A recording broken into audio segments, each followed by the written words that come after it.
ಶ್ರೀ ಗುರುಭ್ಯೋ ನಮಃ. ಇದು ಮಧ್ವ ವಿಜಯದ 41ನೇ ಭಾಗ.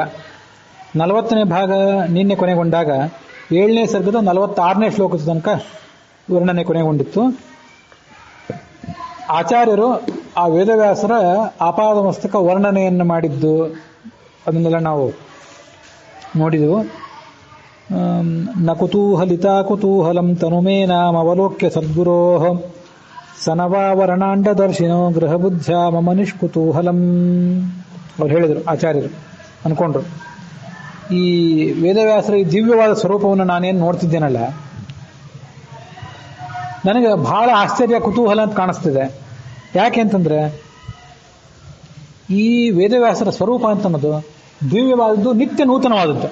ನಿತ್ಯ ನೂತನವಾದ್ರಿಂದ ಅದರಲ್ಲಿ ನೋಡಿ ಮುಗಿಯುವಂಥದ್ದು ಅಂತ ಇಲ್ಲವೇ ಇಲ್ಲ. ಮತ್ತು ನಮ್ಮನ್ನ ಆಶ್ಚರ್ಯಪಡಿಸುವಂಥ ಮತ್ತಷ್ಟು ಅಂಶಗಳು ಅಲ್ಲಿ ಇದ್ದೇ ಇರ್ತವೆ.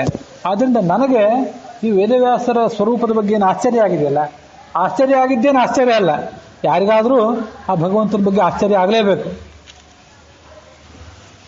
ಯಾಕಂದ್ರೆ ಅವನೇ ಧನ್ಯ, ಅವನೇ ಆಶ್ಚರ್ಯ. ಅಲ್ಲಿ ಒಂದು ಮಾತಿದೆ, ಸನವಾವರಣಾಂಡ ದರ್ಶಿನಃ ಗೃಹಬುದ್ಧ್ಯ ಮಮ ನಿಷ್ಕುತೂಹಲಂ. ನಾನು ಮಧ್ವಾಚಾರ್ಯ ಅಂದ್ಕೊಂಡ್ರು, ನಾನು ಸರ್ವಜ್ಞ, ಜಗತ್ತಿನ ಎಲ್ಲ ಆಗು ಹೋಗುಗಳನ್ನು ತಿಳ್ಕೊಂಡವರು. 9 ಆವರಣಗಳಿಂದ ಕೂಡಿದಂತಹ ಈ ಜಗತ್ತೇನಿದೆ, ಆ ಜಗತ್ತಿನ ಪ್ರತಿಯೊಂದು ಸಂಗತಿಯೂ ಕೂಡ ನನಗೆ ಒಂದು ಮನೆಯಲ್ಲಿರುವಂತೆ ತಿಳಿದಿರ್ತದೆ. ಆದರೆ ಪರಮಾತ್ಮನ ನೋಡಿದಾಗ ಮಾತ್ರ ಇನ್ನೂ ನೂತನ, ನಿತ್ಯ ನೂತನ ನನಗೆ.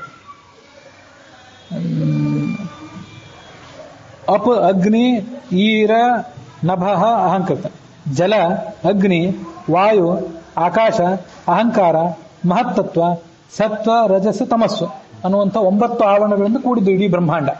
ಅದರಲ್ಲಿರುವ ಪ್ರತಿಯೊಂದು ಸಂಗತಿಯೂ ನನಗೆ ಗೊತ್ತು. ಆದರೆ ಪರಮಾತ್ಮನ ನೋಡಿದ್ರೆ ಮಾತ್ರ ಅದು ನನಗೆ ಇನ್ನೂ ತಿಳಿಯಲಾರದ ಅನೇಕ ಸಂಗತಿಗಳಿವೆ ಅಂತ ಗೊತ್ತಾಗ್ತದೆ.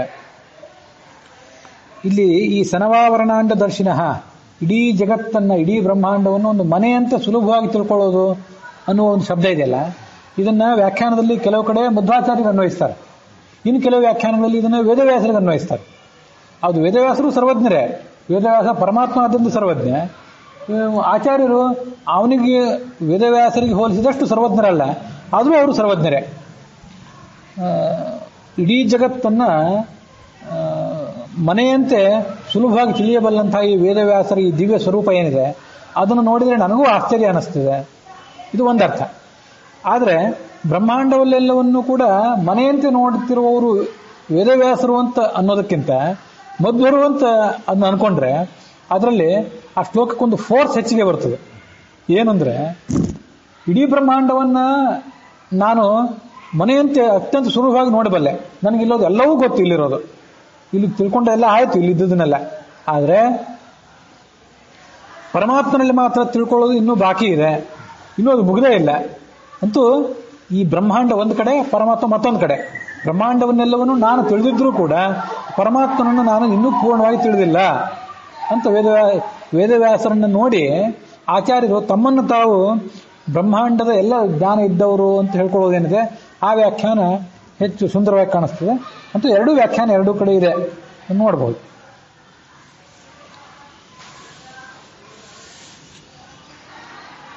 ಇತಿ ಚಿಂತಯತಾ ಮಹಾಧಿಯ ಪದವೀಂ ಭಾಷ್ಯಗತಾ ಮತೀಜುಷಾಂ ಸಮನೋನಯನೈ ಪುರಾಗತಃ ತತ ಆಪೇ ವಪುಷಾಪಿ ವೇದರಾಟ್. ಹೊರಗಿನ ದಾರಿ, ಆ ದಾರಿಯನ್ನು ಸವಿಸ್ತಾ ಆಚಾರ್ಯರು ವೇದವ್ಯಾಸರ ಸಮೀಪಕ್ಕೆ ಬಂದರು. ಮನಸ್ಸಿನಿಂದ, ಕಣ್ಣಿಂದ ಮೊದಲೇ ನೋಡಿದ್ರು, ಈಗ ತೀರ ಸಮೀಪಕ್ಕೆ ಬಂದಿದ್ರು, ಅವ್ರು ಮುಟ್ಟುವಷ್ಟು ಸಮೀಪಕ್ಕೆ ಬಂದಿದ್ರು. ಆಚಾರ್ಯರಿಗೆ ಆ ವೇದವ್ಯಾಸರನ್ನು ನೋಡಿದ ಕೂಡಲೇ ಗುರುಭಕ್ತಿ ತುಂಬಿ ಬಂತು. ಆದ್ರಿಂದ ಅವರ ಶರೀರ, ಅವರ ಧೀರವಾದ ನಿಲುವು ಏನಿತ್ತಲ್ಲ, ಅದು ವೇದವ್ಯಾಸರ ಎದುರಿಗೆ ಅಹಂಕಾರದಿಂದ ಸಟದ ನಿಲ್ಲಲಿಲ್ಲ. ಬೇರೆ ಶತ್ರುಗಳನ್ನು ದಮನ ಮಾಡುವಾಗ, ಬೇರೆ ದುರ್ವಾದಿಗಳ ಎದುರಿಗೆ ಅವ್ರದ್ದು ಎಂದೂ ಬಗ್ಗದ ನಿಲುವು. ಆದರೆ ವ್ಯಾಸರ ಎದುರಿಗೆ ಮಾತ್ರ ಅವರು ತಗ್ಗಿದರು. ವಿರಚಯ್ಯ ಅಂಜಲಿ ಬಂಧ ಮಂಜಸ, ಕೈಗಳನ್ನು ಮುಗಿದರು. ಒಂದು ಕ್ಷಣ ತನ್ನ ಕಣ್ಣುಗಳನ್ನು ಮುಚ್ಚಿದರು, ಮುಚ್ಚಿ ನಮಸ್ಕಾರ ಮಾಡಿದರು. ಕೇವಲಂ ಅಭ್ಯವಂದತ, ಕೇವಲಂ ಗುರುಂ ಕೇವಲಂ ಅಭ್ಯವಂದತ. ಅವರು ವೇದವ್ಯಾಸರು ಆಮೇಲೆ ಲಕ್ಷ್ಮೀದೇವಿ ಇವರಿಬ್ಬರೇ ಇವ್ರಿಗೆ ಗುರುಗಳು ಅಂದ್ರೆ. ಅದು ಬಿಟ್ಟು ಬೇರೆ ಯಾರು ಗುರುಗಳಿಲ್ಲ ಅಂತ ಮಹಾಗುರು. ವೇದವ್ಯಾಸರನ್ನ ಗುರುಗಳು ಅಂತ ಹೇಳಿದಾಗ ಲಕ್ಷ್ಮೀದೇವಿಯು ಕೂಡ ಅಂಬರಣಿ ಸಮೇತನಾದಂತಹ ವೇದವ್ಯಾಸನೇ ಇವರಿಗೆ ಗುರು ಅನ್ನೋದೆಲ್ಲ ತಿಳಿದು ಹೋಗಿದೆ. ಅದನ್ನು ಬಿಟ್ಟರೆ ಬೇರೆ ಯಾವ ಗುರುಗಳು ಇಲ್ಲ ಇವರಿಗೆ, ಈ ಆಚಾರ್ಯರಿಗೆ. ನಮಗೆ ಅನೇಕ ಜನ ಗುರುಗಳಿದ್ದಾರೆ. ಅದರಿಂದ ಕೇವಲ ಗುರು ಅಂದರೆ ನನಗೆ ವಿಶಿಷ್ಟನಾದ ಗುರು, ನಿಮಗಿನ್ನೂ ಅನೇಕ ಜನ ಬೇರೆ ಗುರುಗಳಿದ್ದಾರೆ. ಇದನ್ನೆಲ್ಲ ನ್ಯಾಯಸುಧಾದ ಕೆಲವು ಶಬ್ದಗಳಲ್ಲಿ ಅವರು ತೋರಿಸ್ತಾರೆ.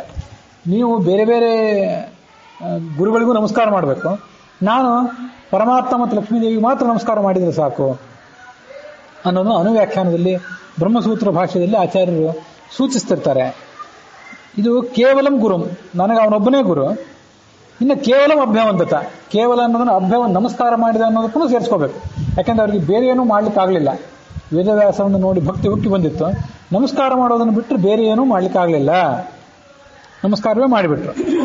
ವಿನಯವೇ ಅವ್ರಿಗೆ ಒಂದು ದೊಡ್ಡ ಆಭರಣ. ಸಾಷ್ಟಾಂಗ ನಮಸ್ಕಾರ ಮಾಡಿದರು. ಆ ಭಗವಂತನ ಪಾದ ಕಮಲಕ್ಕೆ ನಮಸ್ಕಾರ ಮಾಡಿದರು. ಭಗವತ್ತಮ ಪಾದ ಪಂಕಜೆ, ಭಗವಾನ್ ಭಗವತ್ತರ ಭಗವತ್ತಮ, ಇದು ಸೂಪರ್ಲೇಟಿವ್ ಡಿಗ್ರಿ.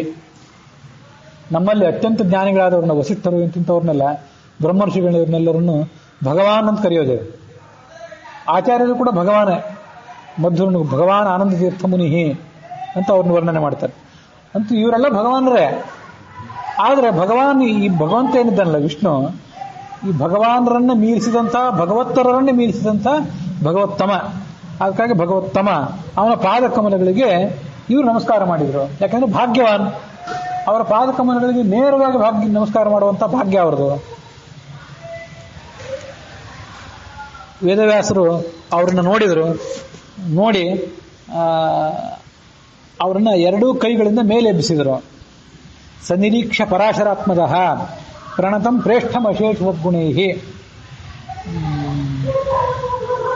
ಎಲ್ಲ ಗುಣಗಳಿಂದಲೂ ಕೂಡ ಸಕಲ ಸದ್ಗುಣ ಪರಿಪೂರ್ಣರಾದಿರೋದ್ರಿಂದ ಈ ಆಚಾರ್ಯರು ವೇದವ್ಯಾಸರಿಗೆ ಅತ್ಯಂತ ಪ್ರಿಯರು. ಭಕ್ತರ ನಡುವೆ ಅತ್ಯಂತ ಹಿರಿಯ ಭಕ್ತ ಇವರು. ಅವರನ್ನು ತನ್ನ ಎರಡೂ ಕೈಗಳಿಂದ ಮೇಲೆ ಎಬ್ಬಿಸಿದರು. ಕೂಡಲೇ ಮೇಲೆ ಎಬ್ಬಿಸಿದರು, ವಿಳಂಬ ಮಾಡಲಿಲ್ಲ. ಅಮಿತ ಪ್ರಮತಿಂ ಶ್ರುತೀಶ್ವರ ಪರಿರೇಭೆ ಪರಿಗೃಹ್ಯ ತಂ ಧೃತಂ ಪ್ರಣಯಾಮೃತ ಪೂರ್ಣಮಾನಸ ಸ್ಮಿತವಕ್ತ್ರ ಹರಿಪುಲ್ಲಲೋಚನ. ಅಮಿತ ಪ್ರಮತಿ ಆಚಾರ್ಯರಿಗೆ ಇದೊಂದು ಹೆಸರು. ಪೂರ್ಣ ಪ್ರಮತಿ ಇದ್ದಂತೆ ಅಮಿತ ಪ್ರಮತಿ. ಅವರನ್ನ ಶ್ರುತೀಶ್ವರ, ವೇದಗಳ ಒಡೆಯರಾದಂಥ, ಮೊನ್ನೆ ಶ್ರುತಿನಾಥ ಅಂತ ಶಬ್ದ ಹೇಳಿದೆ, ಇಲ್ಲಿ ಶ್ರುತೀಶ್ವರ ಅಂತ ಶಬ್ದ ಬಂದಿದೆ. ನಮಸ್ಕಾರ ಮಾಡಿದಂಥ ಆಚಾರ್ಯರನ್ನ ಮೇಲೆಬ್ಬಿಸಿದ್ರು, ಮತ್ತೆ ಆಲಿಂಗನ ಮಾಡಿಕೊಂಡ್ರು, ತಬ್ಬಿಕೊಂಡ್ರು. ಯಾಕೆಂದ್ರೆ ಪ್ರಣಯಾಮೃತ ಪೂರ್ಣ ಮಾನಸ, ಅತ್ಯಂತ ಪ್ರೀತಿಯಿಂದ ಅವರನ್ನು ಆಲಿಂಗನ ಮಾಡಿಕೊಂಡ್ರು. ವೇದವ್ಯಾಸರ ಮುಖದಲ್ಲಿ ಮುಗುಳ್ನಗೆ ಇತ್ತು. ಆಚಾರ್ಯರನ್ನು ಕಂಡದ್ರಿಂದಾಗಿ ಅತ್ಯಂತ ಒಂದು ಸಂತೋಷವೂ ಕೂಡ ಇತ್ತು. ಅದು ಹೇಗೆ ಕಾಣಿಸ್ತು, ಆಚಾರ್ಯರು ಮತ್ತೆ ಆ ವೇದವ್ಯಾಸರ ಆಲಿಂಗನ ಹೇಗೆ ಕಾಣಿಸ್ತು ಅಂತಂದ್ರೆ, ಅದು ಯಮುನಾ ನದಿಯ ನೀಲ ಬಣ್ಣದ ನೀರು ಬಂಗಾರದ ಬಣ್ಣದ ಮತ್ತೊಂದು ನದಿ ಪ್ರವಾಹದ ಜೊತೆಗೆ ಸೇರಿದಂತೆ.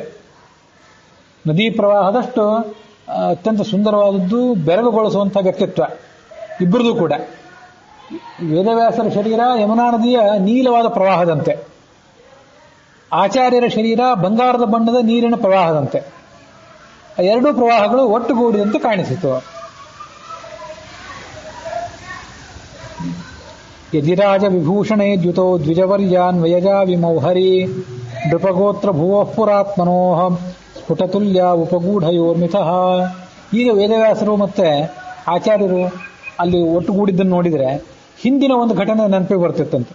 ಅದೇನು, ವೇದವ್ಯಾಸರ ಹಿಂದೆ ಕೃಷ್ಣಾವತಾರದಲ್ಲಿದ್ದಾಗ ಆ ಕೃಷ್ಣಾವತಾರದಲ್ಲಿರುವಂಥ ಭಗವಂತ ಮತ್ತೆ ಭೀಮಾವತಾರದಲ್ಲಿರುವಂಥ ಮುಖ್ಯವಾಯು, ಅವರಿಬ್ಬರು ಕೂಡ ಅನೇಕ ಸಂದರ್ಭದಲ್ಲಿ ಇವರು ದ್ವಾರಕೆಗೆ ಹೋದಾಗ ಅಥವಾ ಅವರು ದ್ವಾರಕೆಯಿಂದ ಹಸ್ತಿನಾವತಿಗೆ ಬಂದಾಗ ಪರಸ್ಪರ ಆಲಿಂಗನ ಇತ್ಯಾದಿಗಳನ್ನು ಮಾಡ್ಕೋತಿದ್ರಲ್ಲ, ಆಗ ಅವರಿಬ್ಬರು ಹೇಗಿರ್ತಿದ್ರು, ರಾಜವಿಭೂಷಣ ಯುತವು, ಇಬ್ಬರು ರಾಜೋಚಿತವಾದಂತಹ ಪೋಷಾಕನ್ನು ತೊಟ್ಟಿರ್ತಿದ್ರು.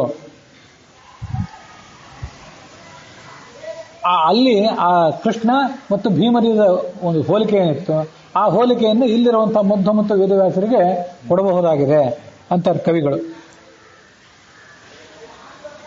ಸ್ಫುಟತುಲ್ಯ ಉಪಗೂಢಯೋ ಮಿತಃ. ಆ ಜನರಿಗೆಲ್ಲ ಬಹಳ ಆಶ್ಚರ್ಯ, ಯಾರೋ ಒಬ್ಬ ಸನ್ಯಾಸಿ ಬರ್ತಿದ್ದಾನೆ ಅಂತ ಅವ್ರು ತಿಳ್ಕೊಂಡಿದ್ರು. ಈ ಸನ್ಯಾಸಿ ಸಾದಾ ಸನ್ಯಾಸಿ ಅಲ್ಲ ಅನ್ನೋದು ಅವ್ರಿಗೆ ಗೊತ್ತಾಗಿತ್ತು. ಆದರೆ ಯಾರೀತ ಅವ್ರಿಗೆ ಗೊತ್ತಾಗಿರಲಿಲ್ಲ.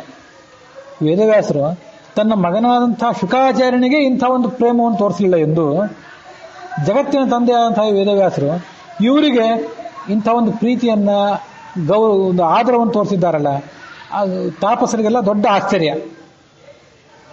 ಆವಾಗ ಅವ್ರು ಏನ್ ಮಾಡಿದ್ರು ಅಂದ್ರೆ, ವೇದವ್ಯಾಸರ ಶಿಷ್ಯರು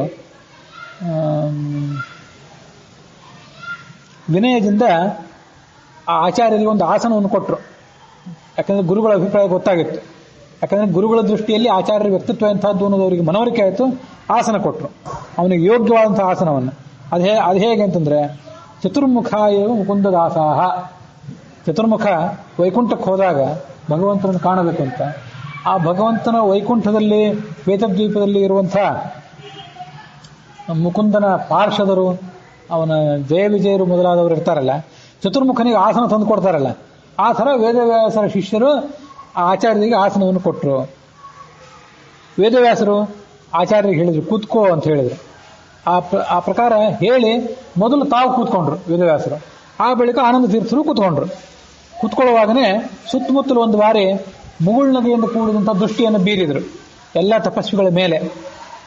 ಬೀರಿ ಆಸನ ಕೊಟ್ಟಿದ್ದಕ್ಕೆ ಕೃತಜ್ಞತೆಯೂ ಇರಬಹುದು, ಅಥವಾ ಅಲ್ಲಿ ಅವರಿಗಿರುವಂಥ ಒಂದು ಆ ಋಷಿಗಳೆಲ್ಲ ಇವಕ್ಕಿಂತ ಚಿಕ್ಕವರಾದ್ರಿಂದ ಅವರಿಗೆ ನಮಸ್ಕಾರ ಮಾಡಬೇಕಾಗಿಲ್ಲ. ಇವರು ಕೇವಲ ಮಂದಹಾಸದಿಂದಲೇ ತನ್ನ ಅಭಿನಂದನವನ್ನು ತಿಳಿಸಿದರು. ಅವಗಮ್ಯ ತಮ್ಮು ನಿಕಣಾವರಿಷ್ಠತೋ ವಿಧಿವದ್ವ್ಯಧುರ್ವಿಧಿ ವಿದೋಸ್ಯಮಾನನಾಂ ಅಪಿ ಸಂಕಥಾ ಶ್ರುತಿ ಸುಖಾ ಕವೀಂದ್ರಯೋ ಅನಯೋರ್ನಿಶಮ್ಯ ಪರಮಾಂ ಮುದಂ ಜಯುಃ.